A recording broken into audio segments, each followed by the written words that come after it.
Passport অফিসে দালাল মুক্ত আমরা দেশ চাই। যারা আমরা প্রবাসে আসতে যাই, পাসপোর্ট অফিস থেকে শুরু করে তখন আমাদেরকে দালালের খপ্পর পড়তে হয়।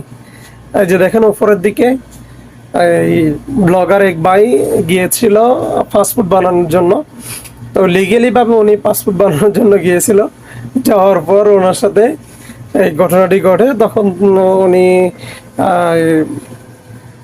বৈষম্য বিরোধী আন্দোলন ছাত্রদেরকে যখন জানার পর দেখেন সেনাবাহিনী এসে তাদেরকে ধরে নিয়েছে।